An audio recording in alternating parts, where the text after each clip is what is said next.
pública aberta por mais tempo, por mais dias, mas os proprietários que estão aqui ou representantes deles vão ter a oportunidade de conversar diretamente com o Diego, uma oportunidade única, ele veio diretamente de Florianópolis para isso.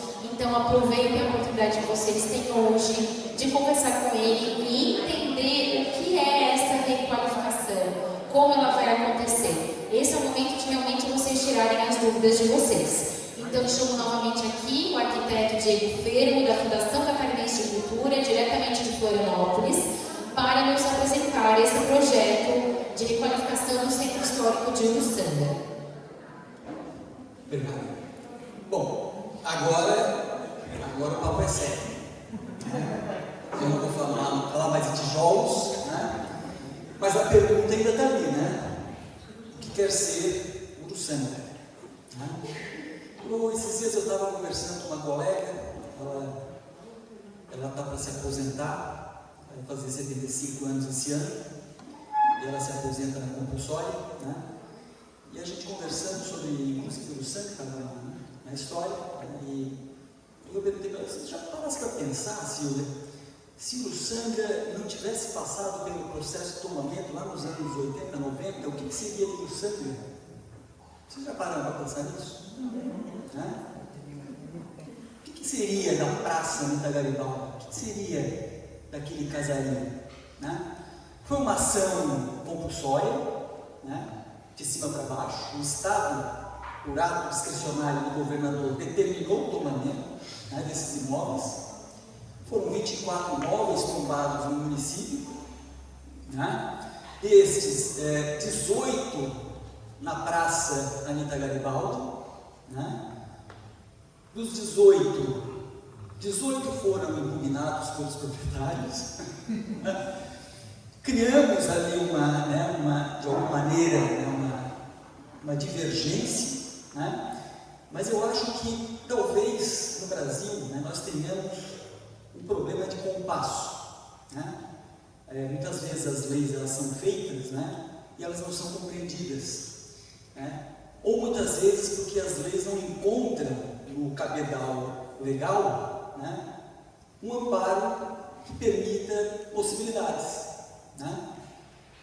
Isso de acordo com, né, o devir histórico, o devir das leis, o devir da nossa sociedade, né, acaba se transformando e melhorando, muitas vezes evoluindo para melhor, né? Eu vejo de forma muito positiva, por exemplo, a lei 10.201 de 2001, a lei do Estatuto das Cidades, né? Me corrija se eu estiver errado, o número da lei, não estou lembrado dele, mas essa lei ela é fundamental, né? Essa lei ela permitiu, por exemplo, que Uruçanga produzisse um plano diretor participativo em que as pessoas, os cidadãos, né, se colocassem em relação à cidade que eles desejavam ou que queriam, como cidade de futuro, visão do futuro, né? E eu participei, infelizmente, eu tive uma felicidade tremenda de participar da equipe que produziu esse plano diretor, né? Aquela equipe da Finatec, colegas como Edson Catoni, arquiteto Edson Catoni, Renato Leão, né? Marcelo Leão, perdão, arquiteta Aligira Cari, né? A Romana estava junto, o prefeito à época era o Luiz Caruzelli, né? E nós tivemos ali um momento de crescimento tremendo, né? A Unesc se envolveu no assunto, produziu estudos inúmeros com estudantes vindos do Uruguai, se não me engano, né? Mas assim, como eu estava dizendo, né, parece que há sempre um problema de compasso, né? Ou ele é legal, ou ele é da sociedade que ainda não conseguiu compreender, né, a amplitude de uma ou outra ação, né? E me parece, eu fico assim, muito satisfeito em vir de Florianópolis até aqui, né, é a nossa função, né, e eu gostaria de estar muito mais vezes, né, em muitos outros lugares, né, para poder fazer essas falas e dizer que fico muito feliz de ver Uruçanga da maneira como está. Fico muito feliz de ver a Praça Anita Garibaldi, né, sofrendo essas pequenas intervenções, né, que o arquiteto Jaime Lerner considerava numa escala um pouquinho maior as ditas acupunturas urbanas, né? Ele comentava fazer pequenas intervenções na cidade, né, a fim de produzir benefícios que se pulverizam por todo o tecido das cidades. Mas só retomando a questão então das leis, a lei do tombamento estadual é da década de 70, fim da década de 70, né? Início 80 na verdade, né? E só que quando esses imóveis aqui em Uruçanga eles foram tombados, não havia editais, não havia programa de incentivo, não havia política pública para a área da cultura, né? Então os proprietários, com toda a razão, reclamam até hoje, porque de fato eles estavam desprotegidos, né? Eu fico, uma reflexão que a gente sempre faz também lá na Fundação, sobretudo em relação a esses imóveis que estão localizados nas áreas centrais das nossas cidades, né? Blumenau, Joinville, aqui em Uruçanga, né? Muitos desses imóveis, se considerar o valor comercial desse imóvel, né? Se formos assim, pragmaticamente, olhar para o imóvel em relação ao valor dele, dinheiro, muitos desses imóveis resolvem a vida de 2 ou 3 gerações de algumas famílias, das famílias de proprietários, né? Vocês conseguem perceber isso? Um imóvel na Praça Central, na Praça João Ribeiro de Lages, se vendido hoje, geraria em torno de 5 milhões, 10 milhões de reais. Tá bom para vocês? Né?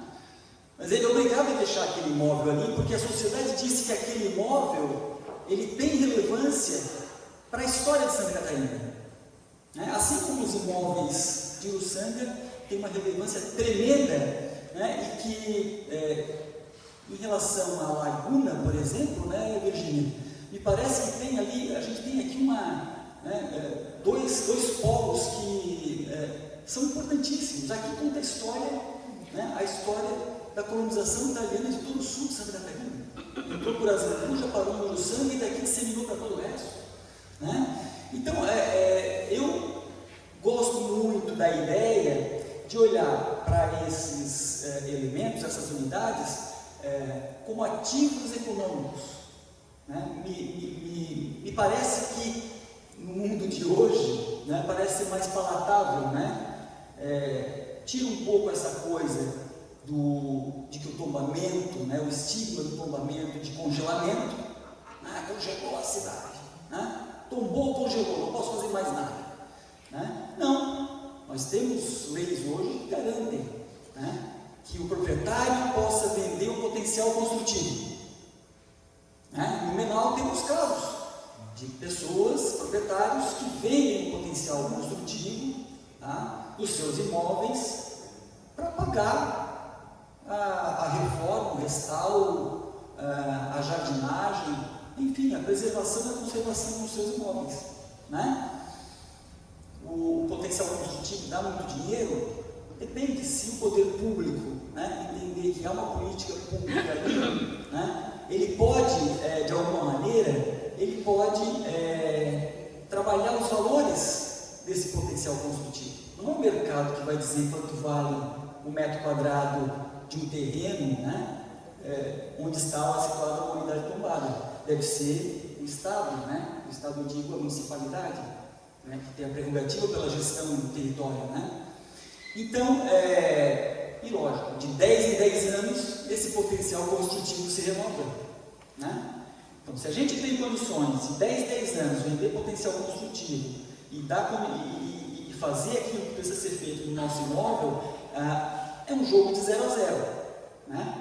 O IPTU pode ser retirado do proprietário? Pode, o município pode tirar. É uma forma de premiar, né, o proprietário. Está em condições boas, está conservando, legal, está ali. Faz a isenção do IPTU. E aí o Estado evoluiu, né? A Fundação Catarinense de Cultura evoluiu, e aí hoje nós temos à disposição, nós temos editais, né? O edital Elizabeth Anderson de estímulo à cultura, nós estamos tentando subir os valores. Hoje são 8 milhões para diversas áreas, nós queremos 8 milhões para a área do patrimônio especificamente, né? Estamos brigando para isso. A presidente da Fundação Catalã de Cultura está sensível a essa questão. E mais nós temos o PIC, o Programa de Incentivo à Cultura, que é a Lei Rouanet, né? O PRONAC de hoje no governo federal, da União, só que em nível estadual. 90 milhões de reais por ano é possível aplicar. 90 milhões de reais por ano. Desse montante, são aplicados no máximo 30 milhões. Captados, né? Capta 30 milhões. Então, nós temos aí uma demanda reprimida, né? De pelo menos 50 milhões de reais, que pode ainda ser utilizado por profissionais, como os colegas que estão aqui, a Virgínia, o Fernando, a Tatiana. Qualquer um de nós aqui pode fazer uma proposta cultural, né? E submeter ao programa de incentivo à cultura. Pessoa física pode captar até 150 mil, pessoa jurídica pode captar 1.400.000 reais. O que seria 1.400.000 reais todo ano investido na Praça Anita Garibaldi e no patrimônio de Uruçanga? Vocês conseguem perceber isso? Então, nesse sentido, eu queria parabenizar os colegas arquitetos que estiveram na mesa anterior, fizeram falas excelentes, demonstram um nível de qualidade de material produzido muito bom, prefeito. Eu acho que nós temos muito potencial aqui, que precisa ser dada a devida atenção para esse potencial, para ele chegar lá no construtor, né, que acho que fez uma fala belíssima, né? Eu acho que é importantíssimo, né, esse trabalho que começa aí com a sensibilização do patrimônio das casas, né, com o restauro das casas, e percebam então que isso gera uma reação em cadeia, né, que a gente fala da questão da tal da cultura criativa, da economia criativa, né? O que é economia criativa? É isso, né?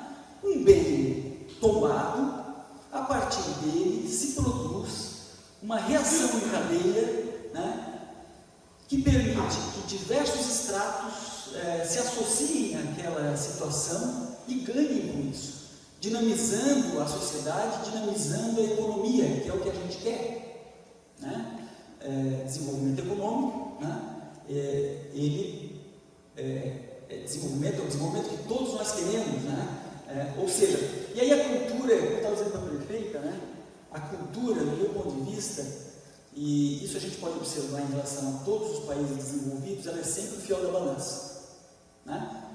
A Europa toda ela é visitada por milhões de pessoas por ano, né? E as pessoas vão para lá, esses milhões vão para lá para quê? Para ver cultura, né? Alguns, né? Muitos talvez, vão para lá para fazer negócios e tudo mais, mas a grande parcela se dirige para lá para ver cultura, respirar aquele, né? O ar da cultura. Então, na verdade, nós temos aqui no Praça Anita Garibaldi a cultura posta aqui, né? De graça para todos usufruírem da maneira que entenderem.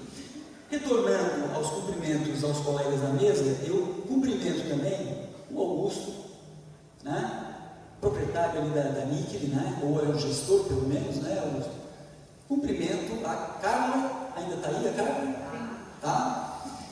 E aí, eu gostaria aqui de fazer uma proposta, antes de encerrar ali, eu gostaria de fazer uma proposta aos proprietários das edificações tombadas, porque assim, essa coisa de captar recurso, de fazer projeto, de falar com o arquiteto, de falar com o engenheiro, isso tudo é muito trabalhoso, né? A disciplina do patrimônio, ela é uma disciplina custosa, ela exige muito da gente, né? Tem muita burocracia, a FCC incomoda todo mundo, né? A gente exige um monte de coisa, né, cara? O Augusto está lá rindo, é realidade, é isso, né? E eu assim, servidor, eu sou obrigado, né, a incomodar vocês, porque é a minha função, contratado para isso, para incomodar vocês. Bom, mas brincadeiras à parte, né, o que acontece? Da minha experiência de quase 15 anos, né, a gente percebe que, de fato, um trabalho com patrimônio ele exige muito dos proprietários. Né? E aqui em Uruçanga, eu acho que nós teríamos condições de fazer alguns projetos piloto. Esse que eu vou apresentar para vocês, e nós vamos validar, né, vamos pactuar aqui, e um outro que eu gostaria de fazer a proposta, não sei como é que a gente encaminha isso depois, mas enfim, eu vou lançar aqui a semente, e depois quem tocar para frente diga que é seu. Né? Mas a ideia é, por que não montar uma associação de proprietários de imóveis tombados em Uruçanga? Né? E essa associação, né, ela vai, a partir de uma união de esforços, né, sempre tem ali um advogado, tem um engenheiro, tem alguém que conhece alguém, né, e aí a gente consegue, por meio de uma associação, né, dividir as energias, né, repartir os problemas, né, e facilitar muito, talvez, a nossa vida. Por quê? Essa associação com o CNPJ, ela pode então captar R$ 1.400.000 do PIC. Né? Ela pode fazer essa captação. E com esse R$ 1.400.000, ela pode pagar arquitetos, pode pagar engenheiros, pode fazer bons projetos, excelentes projetos, eu diria, né? Pode produzir concursos públicos, né? Precisamos de uma edificação na Praça Anita Garibaldi que nos dê tais e tais condições, o banheiro, né? Enfim, vamos citar aqui um caso extremo, né? Um caso extremo, banheiro na praça. Vamos contratar um projeto de arquitetura legal, né? Na Europa tem tantos, né? Dá para trazer em container, se quiser, um banheiro, né, europeu, né? Mas acho que a gente pode produzir isso aqui com muito mais qualidade e dentro de um formato dialógico, né, onde vocês conversam, nós conversamos com vocês e vocês conversam conosco. Né? E aí a gente elimina as barreiras que foram criadas lá atrás por conta desse tombamento compulsório, elimina os estigmas, né? E a gente começa a conversar então outros temas. Era isso, eu deixo então a proposta, os proprietários depois, se quiserem conversar mais detalhadamente, a gente pode sentar e conversar, eu posso vir aqui outro dia e a gente dialogar sobre isso, não tem problema. Bom, eu vou pedir para tu passar mais um, aqui. Então, o que é ser Uruçanga? Depois do projeto de reforma da praça, né, lá em 2015, a Fundação Catarinense de Cultura começou a se questionar muito a respeito da sua postura e de como que ela poderia agir para melhorar a situação, né, desses imóveis aqui e de repente a gente tornar isso um caso de sucesso, vamos dizer assim. Né? E entre alguns trabalhos que nós iniciamos, trabalhos técnicos, né, de cunho técnico, nós resolvemos fazer também uma pesquisa junto ao público.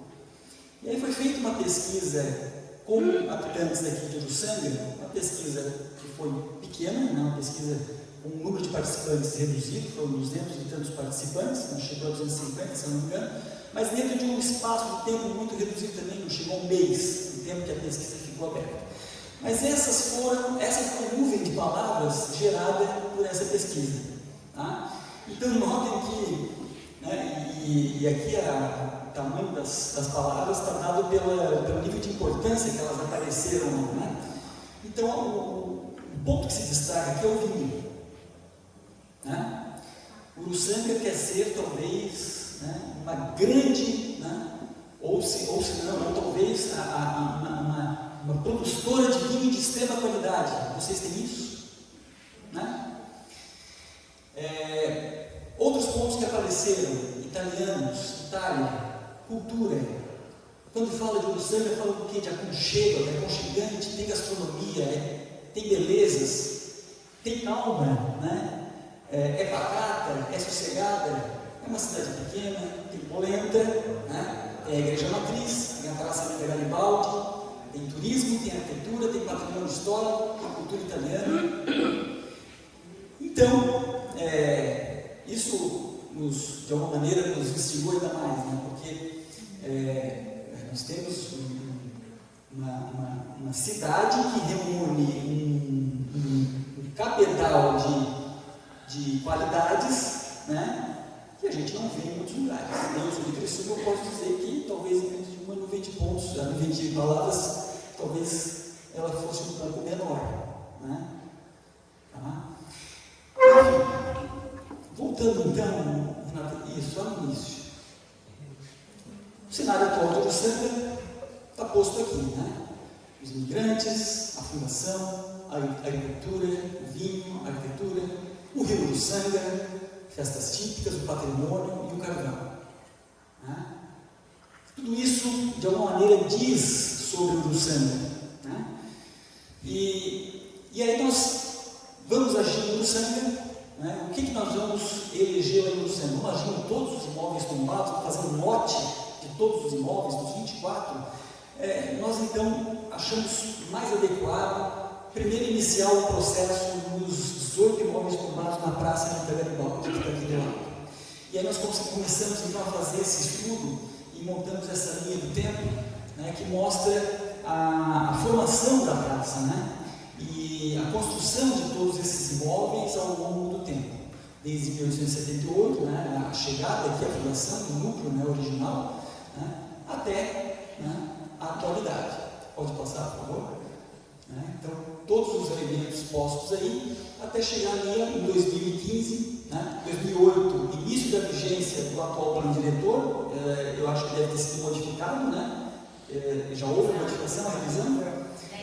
10 anos, né? 2015 houve a reforma da praça, então, e aí em 2017 nós começamos a idealizar e colocar em prática, pelo menos internamente, né, o projeto piloto de requalificação do conjunto urbano de Uruçanga.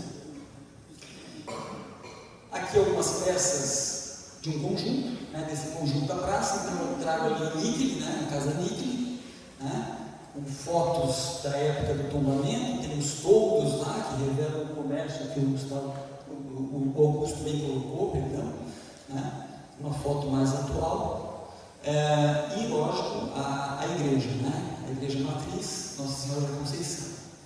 Tá? A pesquisa online, já falamos. E aí nós começamos então a esmiuçar de que maneira que nós poderíamos realizar esse projeto de requalificação. Como tornar esse projeto simples, barato, né? E que pudesse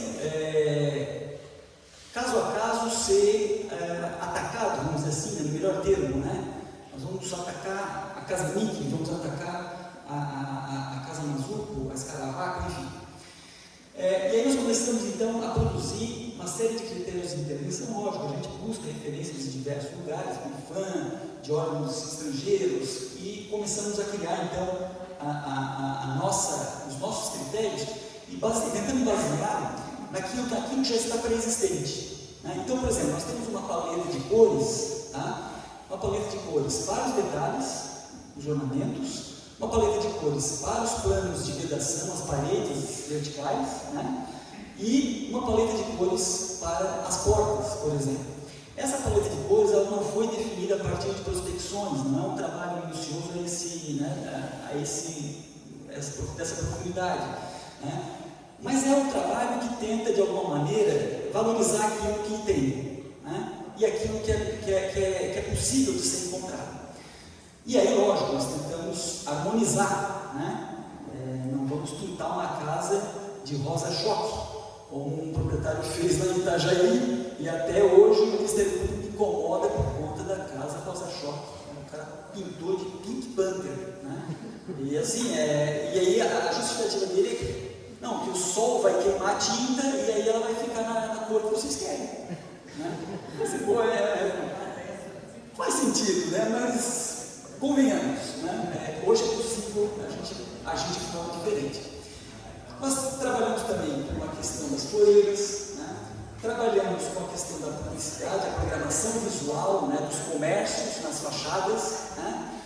E trabalhamos também com os toldos, né? Sempre muito solicitado nos pareceres. Olha, eu quero pôr um toldo, eu coloquei o comércio, eu quero pôr o toldo, é possível, não é possível? Então, isso tudo partiu de uma experiência do dia a dia, uma experiência nossa diária, né, lá na FCC. No canto esquerdo, né, está meio ruim de ver, mas ali seria uma espécie de cronologia das intervenções, de maneira que nós gostaríamos que a coisa acontecesse. Então, por exemplo, numa situação, a situação atual lá em cima, né, a edificação com o letreiro lá em cima, uma placa lá, né? Tu consegue dar uma piada? Legal. Joia, maravilha. Só tem que estar aí. Então, está ali. Tá? Então, nós faríamos uma intervenção primária de menor complexidade, né, nesse imóvel, né, eliminando os elementos espúrios, que seria a programação visual exagerada, né, elementos decorativos que não condizem com a edificação, não se associam a ela, não dialogam com ela, né, e fazer então uma pintura adequada. Então nós teríamos a situação 1, né. Da situação 1 para a situação 2, nós teríamos uma intervenção secundária de maior complexidade, né? E aí nós faríamos o quê? O realinhamento das aberturas. Então vocês notem que na situação 1 nós temos 2 portas e uma janela, e na situação 2 nós já temos as 3 janelas reconstituídas, tá? Provavelmente com as esquadrias, né? O retorno das folhas nas esquadrias, né? E aí nós teríamos um caminhar, né? Obviamente isso não se faz da noite para o dia, até porque, como eu disse para vocês, as pessoas precisam se sensibilizar para isso acontecer de forma adequada, né? Acredito muito que o caso da Casa Nickley e da Fornásia, né, eles devam ser usados como referência pelos demais, né? Ao observarem que aquilo, né, que essas edificações transmitem uma outra característica, uma outra qualidade, né, eu tenho para mim que outros proprietários buscarão se associar a essas iniciativas, tá? E aí, lógico, né, a gente conseguiria, né, com algum tempo, né, chegar nessa situação 2. A arquiteta Lília Mendonça, né, ela fez esse estudo muito detalhado da evolução toda da edificação, né, e aí ela produziu, né, um estudo todo de readequação das esquadrias, né, ou seja, um projeto muito bem feito. E uma coisa que nós precisamos é de projetos bem feitos, projetos bons, né? Sem bons projetos a gente não consegue ir muito longe, né? Porque senão a gente vai estar repetindo, né, talvez os erros, né? Repetindo aquilo que já foi feito e que não deu certo. Então nós precisamos agir de forma muito assertiva. E por fim, a integração do patrimônio à vida contemporânea, né? E aí, né, até volta ali a programação visual, né? Aí nós temos as mesinhas na frente da edificação, nós temos uma arborização. Hoje à tarde eu estava falando com a Camila, né? Aqui a Camila, né? Sobre a arborização da praça, né? Como é que isso pode também se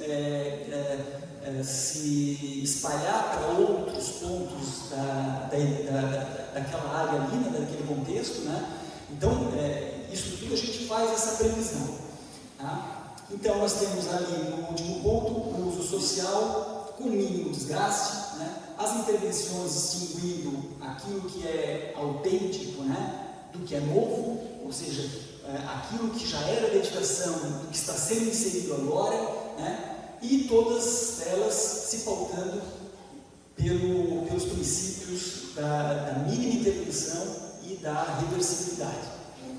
Colocou a placa, pode tirar? Pode. Reversibilidade, está ok, entendeu? Agora, quero quebrar uma parede para fazer um mural, né, de uma estátua saindo da parede, isso, né, não há reversibilidade, não há mínima intervenção. Esses são 2 princípios elementares que nós na Fundação Catarinense de Cultura procuramos sempre nos pautar. O resto a gente pode conversar, tá?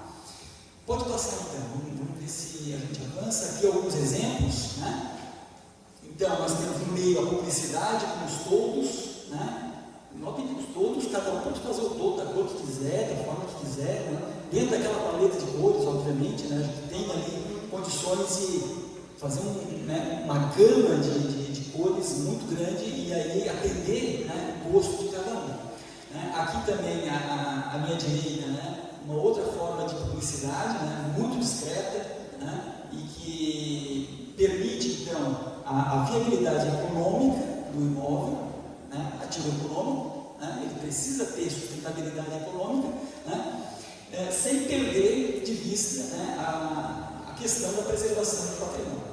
E lá no canto, um exemplo de iluminação. Então, assim, a gente pode começar a avançar, né, a ponto de chegar na iluminação. Imagina o nível de uma iluminação toda preparada, né, uma iluminação cênica, né, toda produzida, e assim, vai saltar os olhos absurdamente. Não vai ser necessário botar uma luzinha de Natal na casa, porque ela já é, né, um grande elemento. Ela já é, vamos dizer assim, a cruz a estrela que enfeita o pinheiro, né, no Natal.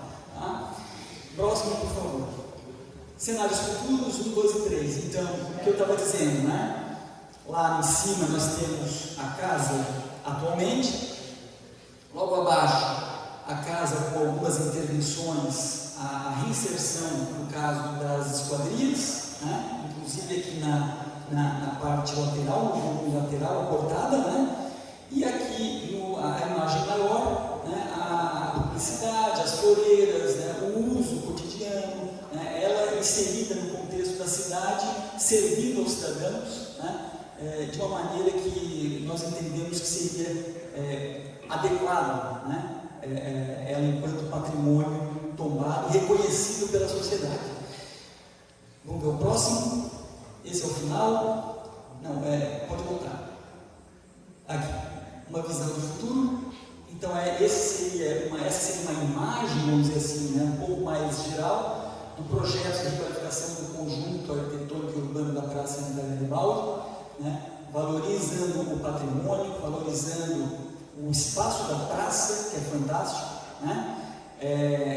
A praça em si não é tombada, né? Mas os imóveis, quando se fez o tombamento desses imóveis, se pensou nesse conjunto, né? Então não dá para dissociar uma coisa da outra, é impossível dissociar uma coisa da outra, né? E aqui já aparece a questão também da revisão, da arborização da praça, de modo que a gente tenha o sombreamento necessário, né, para as pessoas transitarem adequadamente, né? Mas aí ele já permite visualizações, né? Ele permite a permeabilidade do cidadão observar uma edificação de um ponto ao outro, né? Lógico, isso não precisa ser uma praça seca, embora originalmente a praça era seca, né? Eu acho que não convém, né? O clima ultimamente tem sido tão rígido, né? Tão exigente da gente, que eu acho que tirar árvores, né, para trazer uma situação histórica anterior, não considero válido, né? Mas ainda assim a gente pode, por meio de um projeto paisagístico, né, produzir então essas situações que de alguma maneira qualificam, né? E aí, lógico, qualifica a demanda, né? Qualificando a demanda, vocês não tem mais um turista simplesmente passando pela SC e indo tomar vinho lá em cima na serra, né? Vocês têm um turista entrando, né, no centro de Ilhuçangue, nem que seja para ficar uma hora aqui, né? Tomar uma tacinha e subir para a serra para daí fazer lá o seu spa lá em cima, o que for, né? Mas eu acho que são formas de se pensar a inserção do Ilhuçangue nesses circuitos, nesses roteiros, né? E o patrimônio está aí para isso, né? As crises econômicas, elas vêm e vão, né? As dinâmicas econômicas, elas, em alguns momentos, elas permitem, né, maiores ganhos, outros momentos permitem menores ganhos, mas o patrimônio vai estar sempre aqui, né, à disposição da sociedade, enquanto ativos culturais, ativos sociais, ativos econômicos, né? E aí, lógico, dinamizando sempre, né, a economia do município, né? O município perdeu postos na indústria carbonífera, né, mas ganhou postos no turismo, né? as crises elas têm um pouco disso, né? A gente precisa se adequar, na verdade, né? Não é gerar oportunidades, né? Mas é se adequar mesmo, né? A nossa vida, o nosso cotidiano é isso. Então era isso. Só aqui sai uma conclusão que eu trouxe ela escrita, mas enfim já está posto lá nos cartazes, né?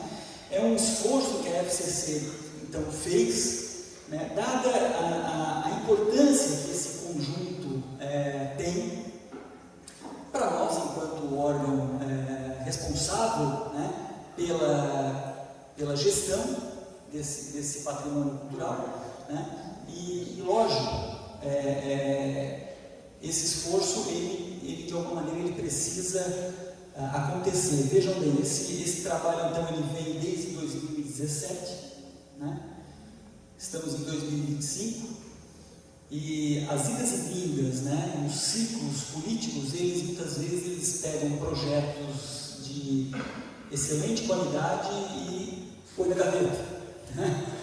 Então nós queremos tirar esse projeto da gaveta, nós queremos colocar ele em prática, queremos, né, aproveitar, prefeito, a oportunidade, né, que a sua gestão está colocando, né, montando um time de excelência, né, reestruturando uma secretaria importantíssima para o município, né, e lógico, isso tudo por conta certamente da sua sensibilidade, né, para a questão do patrimônio, isso é fundamental, tá? Não sei se passou alguma coisa despercebido. Eu coloco então, eu volto a palavra à Vanessa, eu agradeço a atenção, né, e fico à disposição então agora para a nossa conversa, o nosso troca-troca aqui. Obrigado, gente.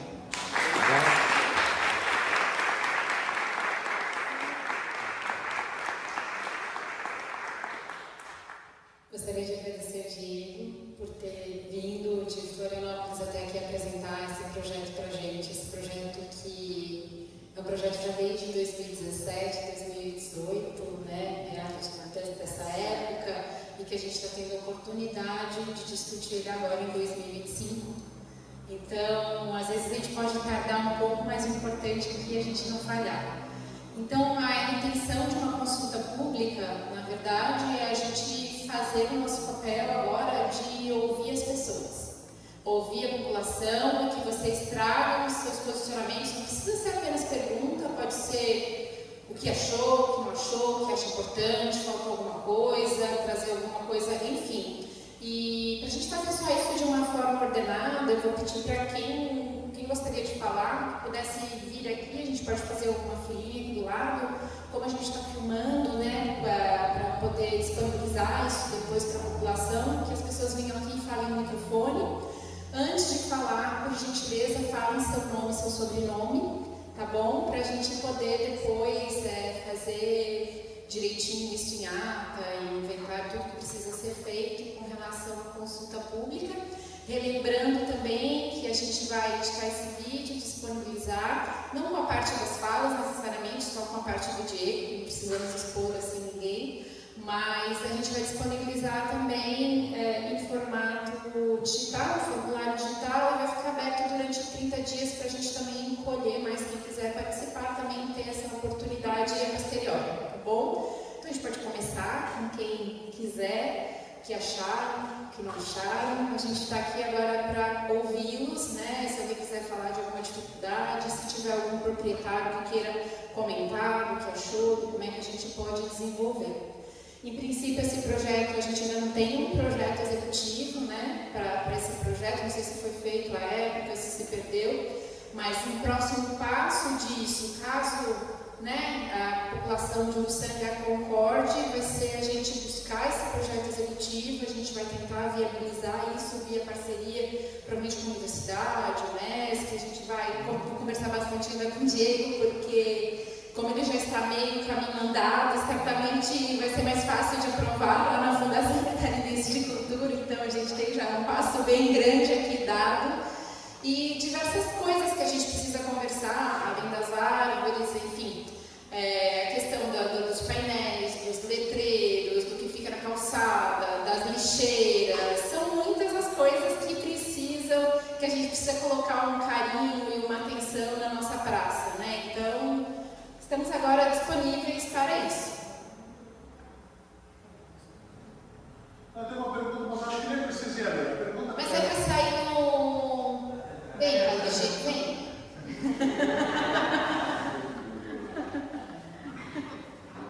Se alguém tiver alguma dúvida, também aproveitar a presença do Diego, enfim.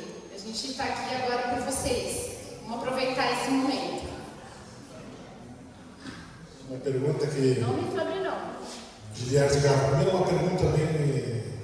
questão de ignorância que eu estou chegando na cidade há pouco tempo. Quando se fala de Praça Anita Garibaldi, a pergunta é bem técnica.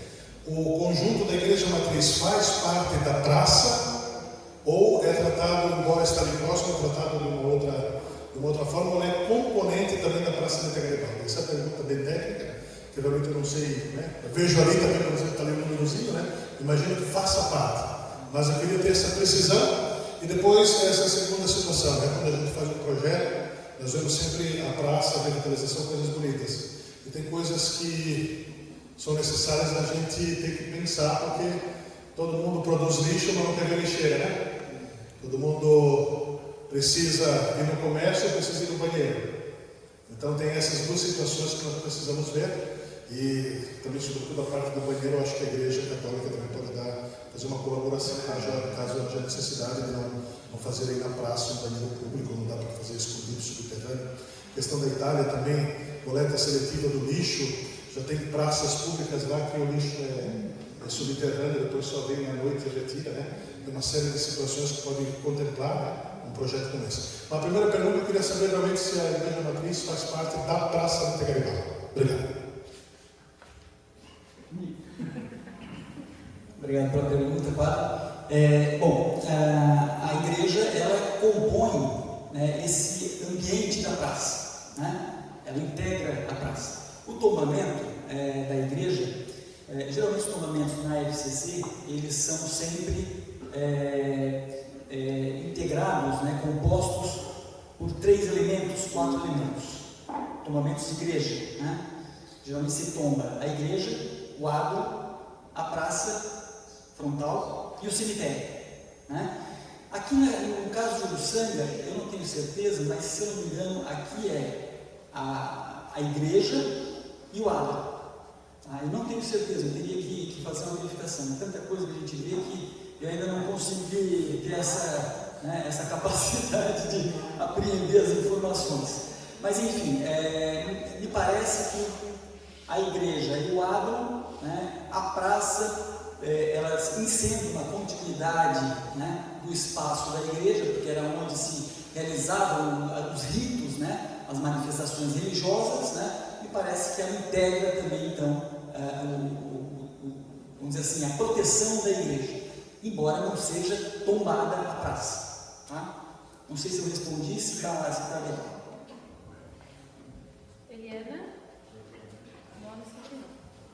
Eliana Macari. Diego, na verdade, tem duas dúvidas, assim, falar sobre iluminação, e eu vi que essa iluminação vem da calçada. E aqui no Uruçanga há muito tempo já se fala em fazer iluminação na praça subterrânea. Se o município quisesse fazer um projeto de iluminação subterrânea e quisesse contemplar as casas tombadas com uma iluminação especial, justamente para valorizar o centro histórico, toda a valorização que teriam essas casas, poderia ser feito um projeto pela municipalidade, abrangendo a iluminação subterrânea da praça como um todo e os pontos de luz das casas tombadas. Essa é uma pergunta. E a segunda seria referente à questão de pintura. Já foi feito uma vez, em gestões passadas, um projeto que até se iniciou a parceria com a Anjos Tintas, acho que alguém vai lembrar, faz 10 anos isso. E nunca saiu do papel. Não sei se pode ser pintado com essa tinta, claro, mas se o município quisesse ajudar e fizer um projeto sobre pinturas, não uma reforma completa, para a gente padronizar a questão de cores na praça, o município poderia fazer um projeto para contemplar pintura e ajudar os proprietários, por exemplo, seria possível? Te confesso que nem falei com o nosso jurídico, mas agora eu estou falando, são iniciativas que estão para o lado externo. Para nós, como gestão e município, politicamente falando, o que impacta em primeiro momento é isso. Então, talvez se padronizasse a iluminação, obviamente publicidade, que a gente já sabe que precisa, se teria uma iniciativa de projeto nosso para captação de recursos, se é possível, né? Tanto iluminação quanto pintura. Sim, com certeza, um projeto, a prefeitura produzir os projetos, né? Porque assim, se tratam de imóveis tombados, né? De interesse da coletividade, né? Então, nada mais justo que, né, o poder público possa, né, alocar recursos, né, a fim de garantir que a coletividade tenha um melhor acesso, né, a essas unidades, né, seja durante o dia, seja durante a noite. Isso é tudo lógico, depende de valores, né? Quais são os valores implicados num projeto desse, na execução de uma obra dessa, né?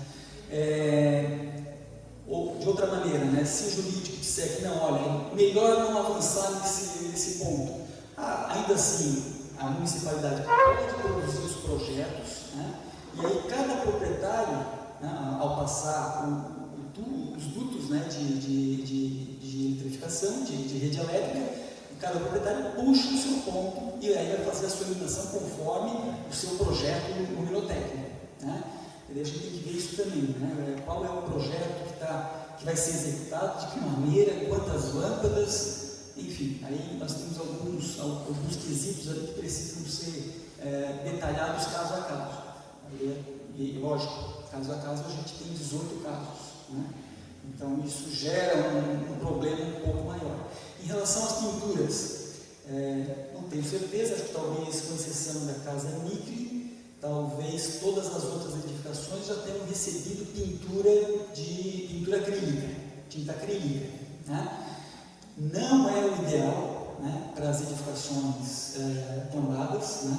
A gente recomenda sempre o uso da tinta mineral, né, a fim de permitir, né, que as paredes evaporem, né, respirem, né? É o termo, né, que se usa, né?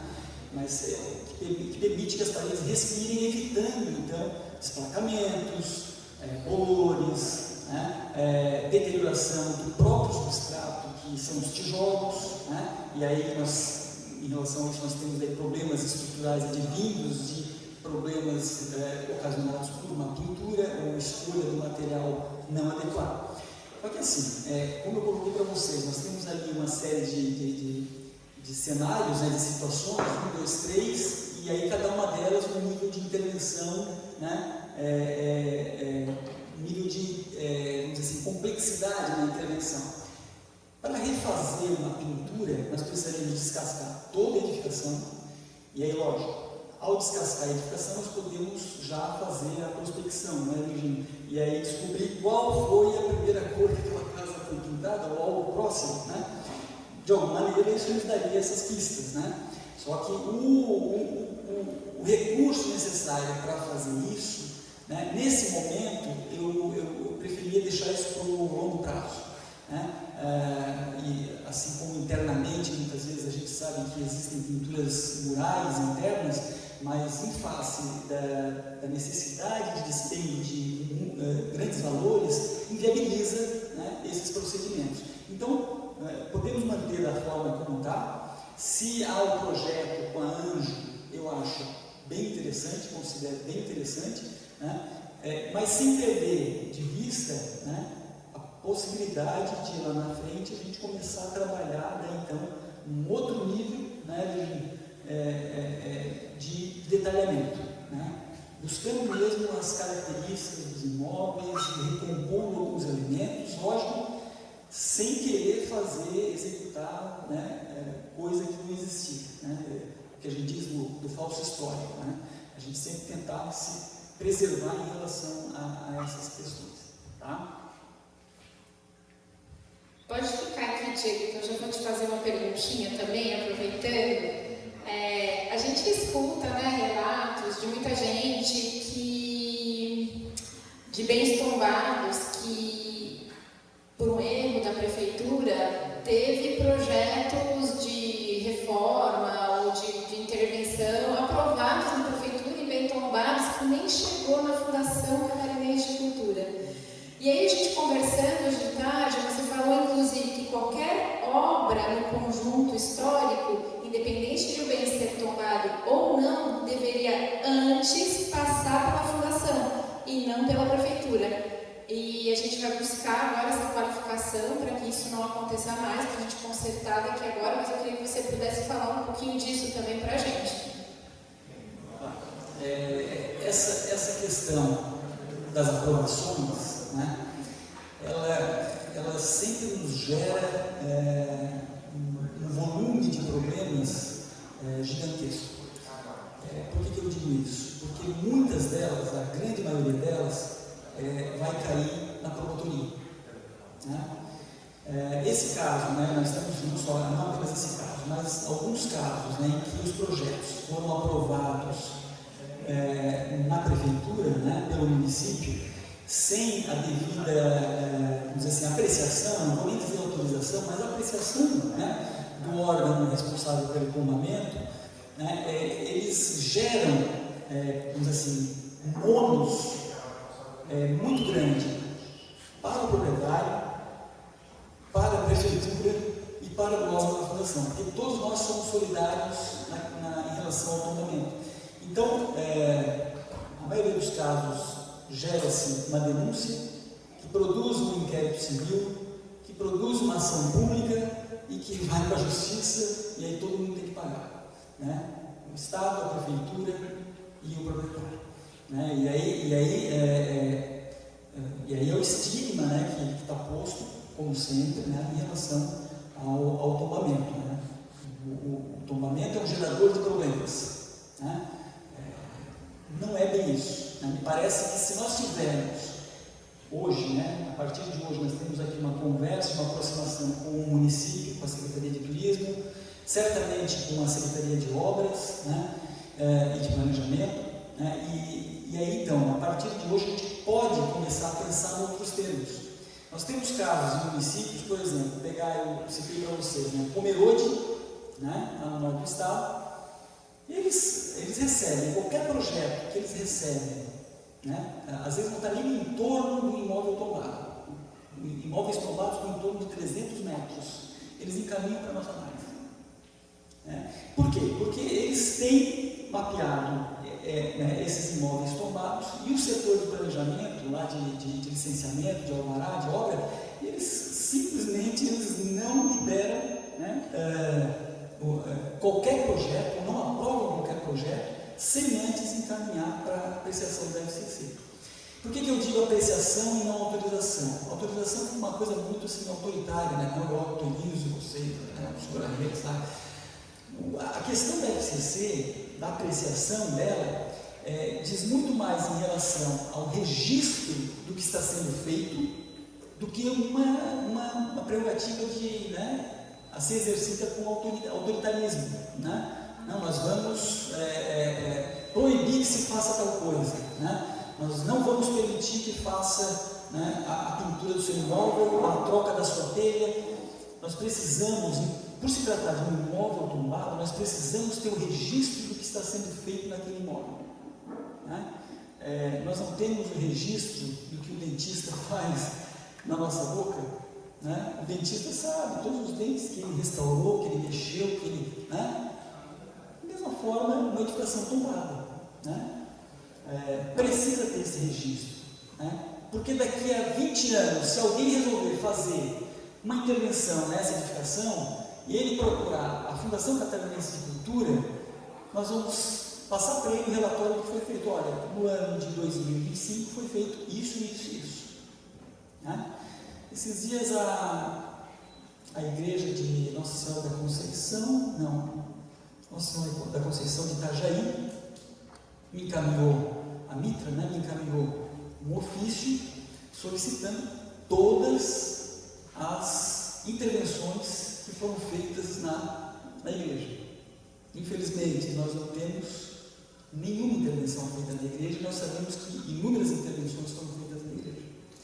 Né? Isso dificulta a nossa vida e, sobretudo, a vida do proprietário. Né? Porque eu não consigo nem dizer de que maneira vocês devem, né, o proprietário deve ou não agir sobre determinado problema. Né? Se eu tenho em mãos um documento que me diz que no ano de 2025 tinha um problema tal e ele foi resolvido de tal maneira, isso facilita muito o processo posterior, né? E aí elimina também muito eu diria, dos trâmites e mesmo da compreensão daquele problema, né?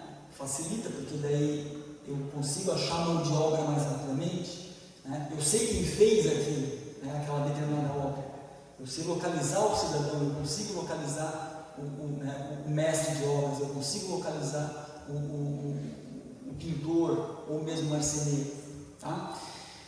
Respondi? Esses registros são feitos online através de esses protocolos de Isso, com a FCC hoje, todos os processos submetidos à análise da FCC, eles podem ser encaminhados ou via física, ou por e-mail, ou via protocolo do Sistema de Gestão de Protocolos do Estado, tá? Nós temos dado preferência, né, pelo processo, para que o cidadão crie também essa cultura, né, de acessar e submeter as suas demandas, né? Ele vai lá, ele abre o processo, ele manda um e-mail, né? Eu acho que isso começa a criar uma cultura de cuidado com aquilo que lhe pertence, né? Assim como quando eu vou fazer um projeto, eu entro na prefeitura, eu submeto a análise, eu pago a taxa, né? Lá na FCC não precisa pagar a taxa, a análise é de graça, né? Mas assim, então há sim um protocolo, né? Há protocolos, há normativa para submissão de material. Se a categoria é reparo, eu quero trocar uma telha, eu quero fazer uma pintura de uma parede, isso é um reparo, né? Então tu vai submeter lá a análise da FCC, a apreciação da FCC, alguns materiais, tá? Não, eu quero fazer uma ampliação, são outros materiais. Eu preciso fazer o restauro da nidificação, a normativa diz quais são os materiais que tu precisas apresentar, de que forma, via o protocolo digital, né? Tu vai receber um número de protocolo e aí tu vai poder acompanhar o teu processo, o caminhamento do teu processo, né? Por meio desse protocolo, por meio da plataforma. Tá?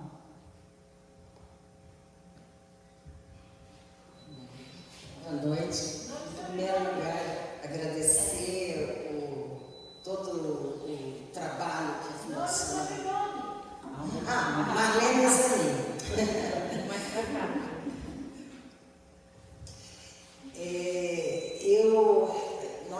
Fiquei bastante entusiasmada de ver, porque o plano diretor, ele prevê o plano de requalificação. Só que eu não consigo enxergar essa requalificação do centro da cidade sem considerar a arborização. E daí aqui recentemente, nós temos o pessoal da Secretaria de Meio Ambiente que aqui no parque e lá também já localizou a necessidade de substituir algumas árvores, algumas por fenecimento, outras porque, enfim, por que não poderia ser feita essa requalificação com a questão de um plano de paisagismo para a praça, incluindo a questão da igreja? E vou dizer mais, nós temos uma situação aqui que vai ser levantada, e eu acho que esse é o momento de discutir, que é a visualização da igreja, olhando da praça para a igreja, que contém palmeiras plantadas lá há algum tempo, não sei qual é exatamente, quando eu cheguei aqui já estava, quer dizer, quando eu voltei para cá já estavam lá, mas a discussão é que, retirando-se essas palmeiras, não são propriamente iguais às originais, porque originalmente era gerivá, era coqueiro, e agora tem essas outras palmeiras, não que elas não sejam bonitas, não que o fato de serem exóticas não embeleze. Mas se é um conjunto harmônico, o que de fato é, eu considero importantíssimo nessa requalificação fazer um projeto paisagístico também da praça, o que eu acho que nunca foi feito. Então, os desenhos que a gente tem da praça permaneceram, me parece, todos alinhados e tal, mas o cipreste que foi plantado lá, que tinha uma função especial, entendeu? Essas coisas todas que podem ter sido motivação de fazer a arborização da praça, porque é um flamboyant, porque é uma... Entendeu? Como que nós poderíamos tratar essa questão da requalificação, incluindo o paisagismo da praça e junto com a igreja também? Muito obrigado pela pergunta. Excelente colocação, né? Hoje à tarde nós estávamos ali na praça, estávamos conversando, né? E apareceu em algum momento essa questão que a senhora traz, né? De que a requalificação do conjunto urbano, ele vai exigir, na verdade, uma requalificação de diversos aspectos, né? E me parece que a questão do paisagismo, né, da praça é fundamental, né? A gente ter um projeto que permita, né, um ganho qualitativo, né, mas que não produza uma descaracterização, né, de uma série de elementos que são importantes, embora alguns talvez precisem de fato ser suprimidos, né, como você bem colocou, fenecimento, portuense, né, e tudo mais, né. Outras questões, eu acho que é possível fazer as podas, e aí para fazer as podas, né, o município daí precisa, prefeita, de ter o conhecimento para lidar com esses aspectos, né? Eu comentei com a Camila para de repente fazer um contato com o Curitiba, né? Eles têm uma tradição tremenda, né, na gestão de praças e parques, né? Então, e eles fazem isso muito bem, né? A gente chega lá em Curitiba e a gente vê que as ruas todas, o fio de energia passa no meio das árvores e é como se não fosse nada, né? A árvore está ali, ou seja, a poda foi toda feita de forma programada, né, a fim de que ela se abrisse e permitisse que o fio passasse no meio sem prejudicá-la, né? Ela continua crescendo, continua, né, saudável, né? E a infraestrutura urbana continua também passando, né, necessária para o funcionamento da cidade. Então, me parece que a gente vai precisar agir, né, em diversos aspectos, né? A requalificação, as fachadas, né, a questão da ambiência, a iluminação, o esgoto, né? Nós vamos ter uma rede de esgoto passando, né, na praça, recolhendo esgoto, a gente vai continuar jogando esgoto no solo e do solo para o Rio Uruçanga, né? Porque o Rio Uruçanga é um ativo também fantástico, né? Tanto o Rio Uruçanga quanto esse riozinho menor que corre aqui dentro, né? De que maneira que a cidade de Uruçanga pode tirar partido desses elementos próprios da paisagem, né, que estão aqui desde quando? Desde antes da chegada dos fundadores, né? Então, esses todos são aspectos que precisam ser, então, tratados, né, de forma profissional. Não vamos precisar contratar gente, vamos precisar. Por isso que eu digo que talvez a gente precise, de fato, ter o suporte das associações de amigos, né, das associações de proprietários, do poder público municipal, do Estado, né? A gente vai ter que buscar recurso fora, recursos nos editais, né, recursos nos programas de incentivo, né, porque para todo ano a gente precisa poder dispor de 1.400.000 por meio de o outro vai dar mais 1.400.000. Então, se a gente tiver aqui 3 CNPJ botando 1.400.000 por ano aqui no centro histórico de Uruçanga, né, acho que a gente faz uma transformação tremenda desse espaço, né, e em pouquíssimo tempo a gente começa a ter o retorno de tudo isso, né? A gente não precisa se transformar numa Gramado, né, não precisa se transformar numa Balneário Camboriú, com aquele monte de luz, né?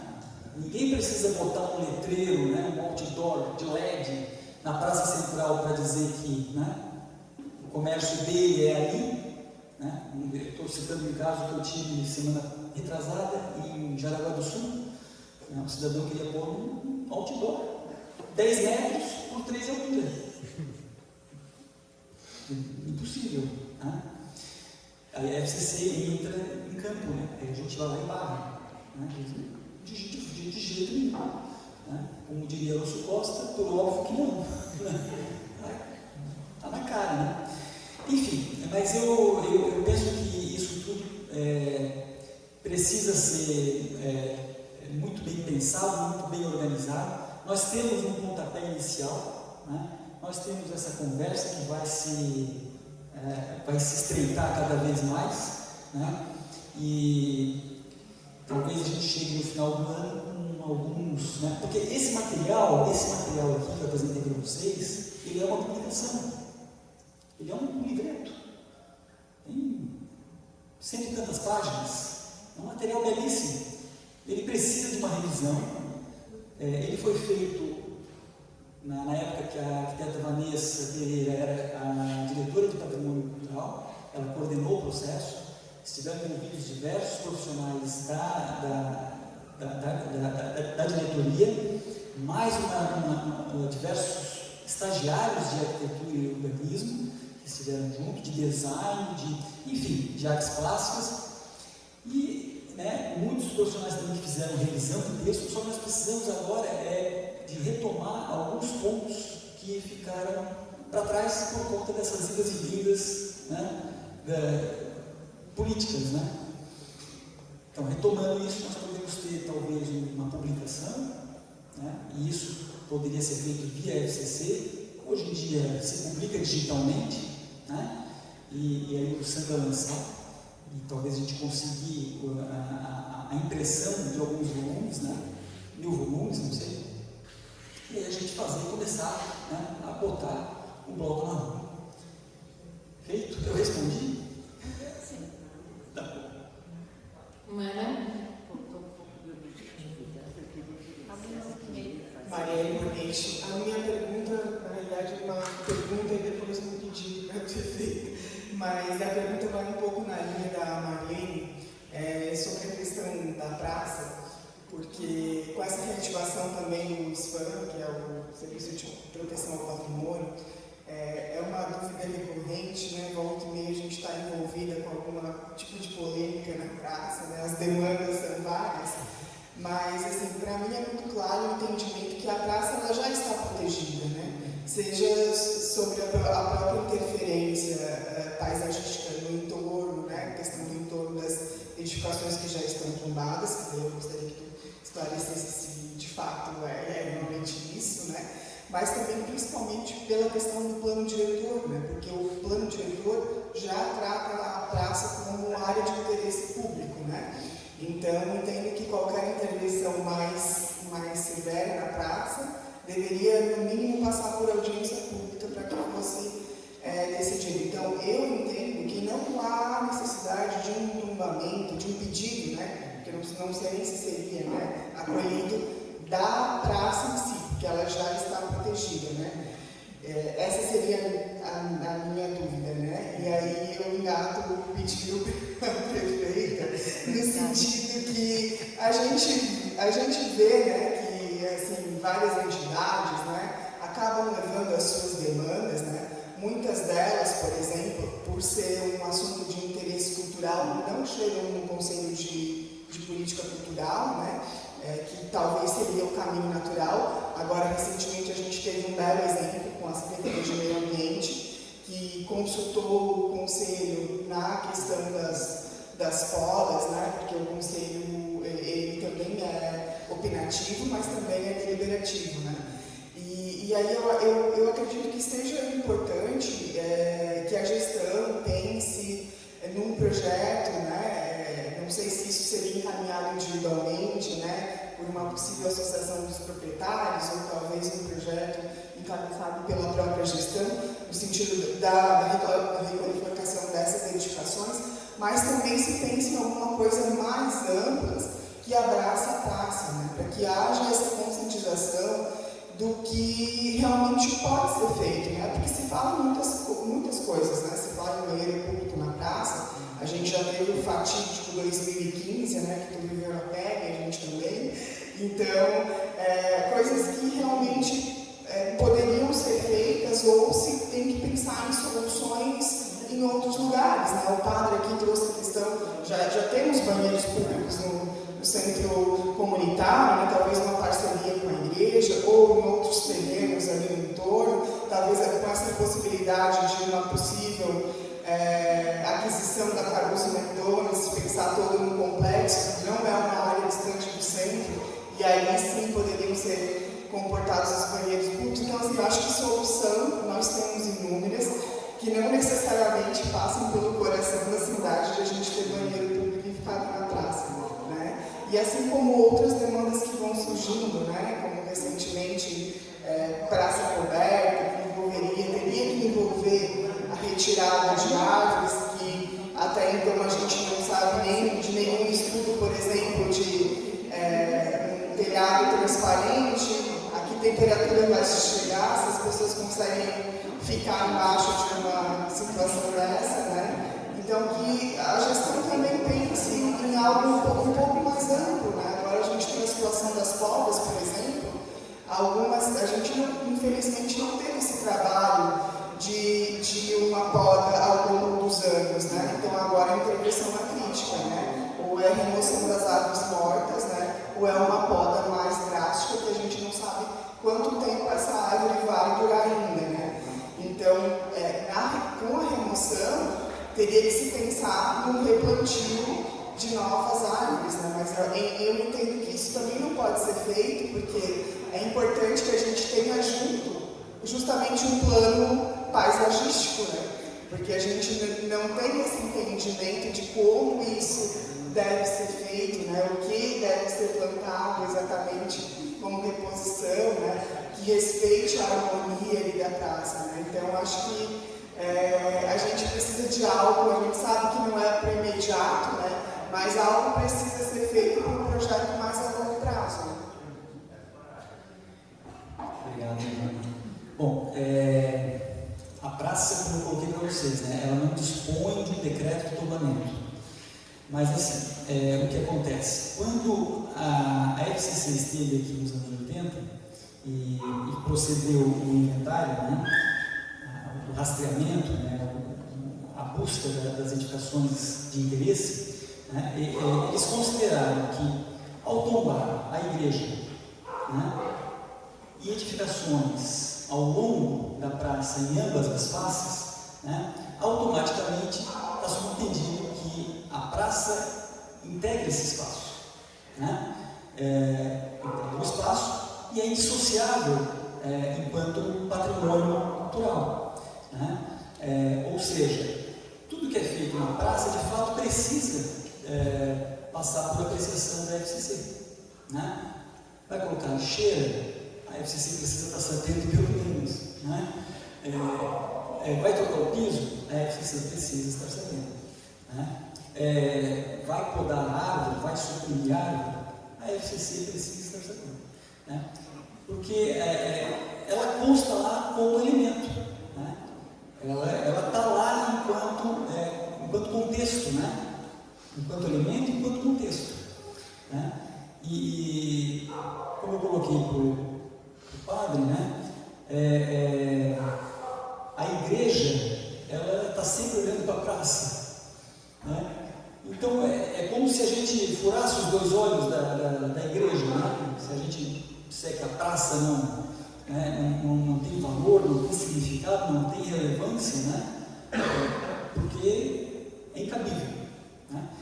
Então, de algum modo, né, todo o serviço realizado nos imóveis tombados, nos imóveis em torno ou na praça, carecem de uma apreciação da FCC, né?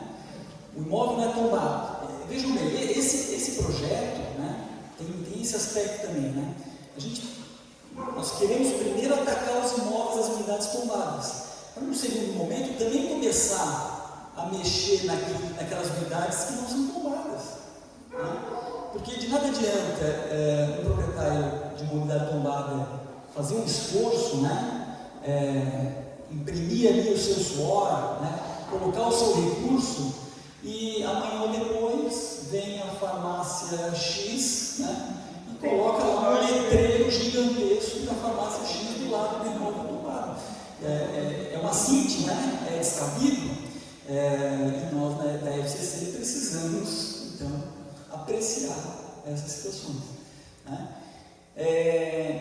O plano diretor, ele prevê uma APC, né? Uma área de preservação cultural, se eu não me engano, né? E essa previsão, ele diz respeito tanto à possibilidade de implementação de programas nessa área, quanto de aplicação dos instrumentos urbanísticos, né? Alguns deles considerados auto-aplicáveis, ou seja, o município pode aplicar amanhã, se quiser, né? Se eu não me engano, a transferência de índice é um deles, né? Que assim, nós não queremos que o município pague, né? Então, dentro dessa APC, cada lote tem um potencial construtivo, pode fazer 10 pavimentos, pode fazer 5, pode fazer 7, só que não pode fazer ali, dentro dessa APC. Então, o que o cidadão faz? Eu não posso construir aqui, eu vou vender, né? Eu vou, na verdade, vou transferir o potencial construtivo dessa área para uma outra área onde o município permita que eu faça, e onde é viável para o município e não vai haver perda para o patrimônio, né?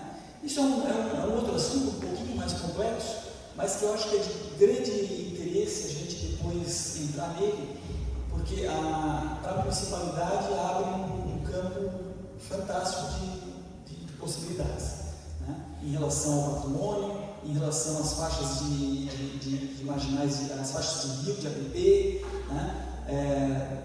Enfim, há inúmeras possibilidades postas nessas legislações. Não sei se eu fiquei devendo alguma coisa. Gostaria de saber se alguém gostaria de comentar algo mais específico, porque a gente tinha muitas dúvidas, né? Só para a gente finalizar, algo específico sobre o projeto em si, né? O que a gente achou da proposta da Fundação, por favor? Enfim, vamos lá. Muito obrigada. Falamos sobre... Bom, eu sou o Fernando Fontanella, sou arquiteto, já falei aqui um pouquinho antes. Agora, falando assim um pouco mais específico então, desse projeto da FCC, ainda que ele não seja uma legislação, que ele não seja uma normativa oficial, né? Mas aqui no centro de Ursanga, além da casa Níquel, eu já trabalhei no restauro de outras duas casas, que é a casa do Esbate e a casa de Tchelo. E isso já faz uns 5 anos pelo menos. E na época a gente já seguiu essas diretrizes sobre a forma do todo, a forma da publicidade, né? Tanto que a gente olha hoje lá, as casas estão ali com seus comércios, os proprietários, na época que a família Besbate aderiram a essas intervenções e os comércios estão funcionando, então é uma coisa que a gente já fez um plano teste, né? E então só fazendo um parênteses dessa questão do projeto, que então a gente já aplicou isso, né?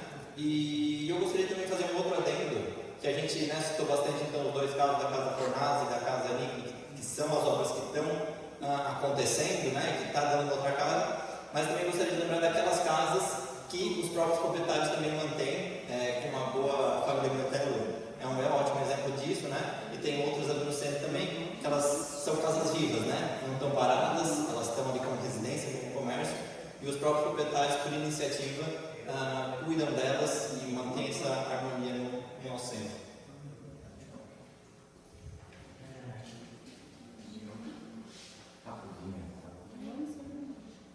Galera, eu sou médico e eu acho que um aspecto bastante importante que muitas vezes a gente não presta atenção, que isso também faz parte de uma questão de saúde pública, né? Saúde pública também é a ambiência da cidade, né?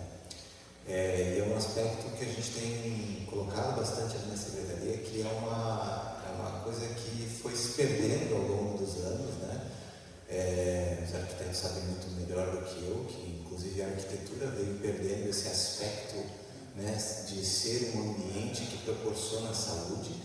E eu particularmente sou um fã de Jaime Lerner, de toda a reconstrução que foi feita no urbanística da cidade de Curitiba, e tive a oportunidade de observar que isso se reflete também nos índices de saúde da população. Não é só por uma questão de beleza, mas uma questão de vias, uma questão de conseguir ocupar aquele espaço, né? Comentava que eu corro geralmente ali na região e nunca tinha percebido aquele monumento que conta uma história tão interessante, né, daquela ponte entre a Itália e o Brasil, e parece que acabei conhecendo só quando alguém tomou banho, né? Acabou virando um aspecto, mas esse aspecto de pertencimento da cidade, esse aspecto de sentir-se bem na cidade, eu acho que deveria ser incluído nesse projeto de cultura, um aspecto também de saúde pública, porque a ambiência é também um aspecto de saúde pública, né?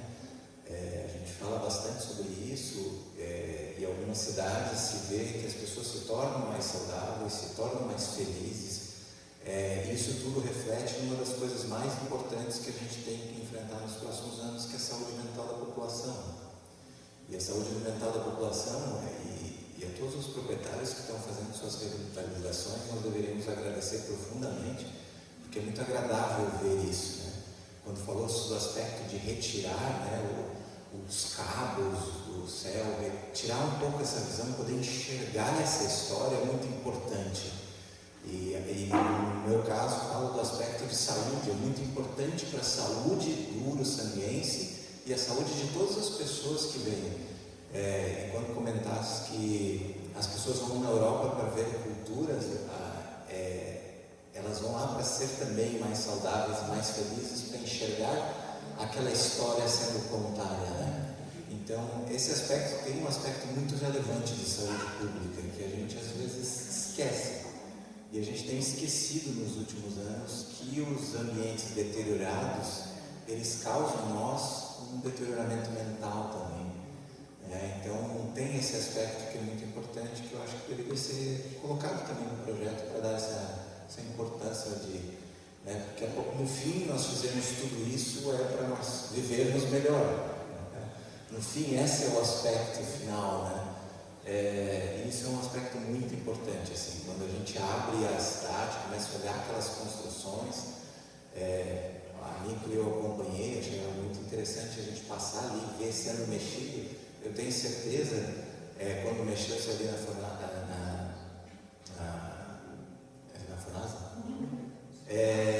isso vai dando um aspecto de esperança de que as coisas estão, né, sendo vistas, revitalizadas.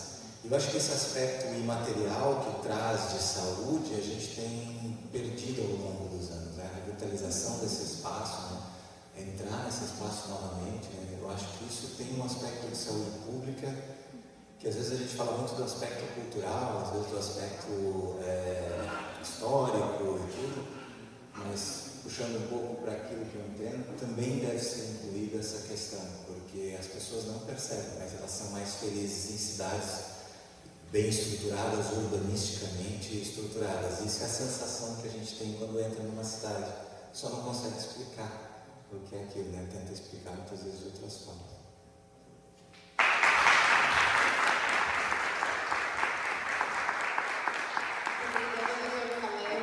Uma coisa que eu sempre falo, já antes de ser secretária de Cultura, e a gente já vinha discutindo desde o ano passado, quando eu era presidente do Conselho de Cultura também, eu já tinha falado em outras ocasiões, que quando a gente vê o nosso patrimônio se deteriorando, a gente está vendo junto a nossa sociedade se deteriorar também. Então, de fato, isso que o Dr. Caleb traz para a gente é muito pertinente mesmo. Então, gostaria de agradecer a todos e todas por ter estado aqui, novamente Diego, muito obrigada. A gente avançou muito na nossa hora, sei que está todo mundo cansado, mas peço, quem tiver mais contribuições, a gente vai ficar com o formulário online mais um mês. Gostaria muito de agradecer a prefeita Estela, que esteve aqui com a gente todos os dias, todos aprendemos muito, tivemos trocas muito ricas, diversas temáticas. É muito importante a participação, a colaboração da população nesses dias todos. Gostaria muito de agradecer todos os apoiadores, a dona Sila, que esteve aqui todo dia, fez bolinho, fez café, fez chá, todos os voluntários que ajudaram.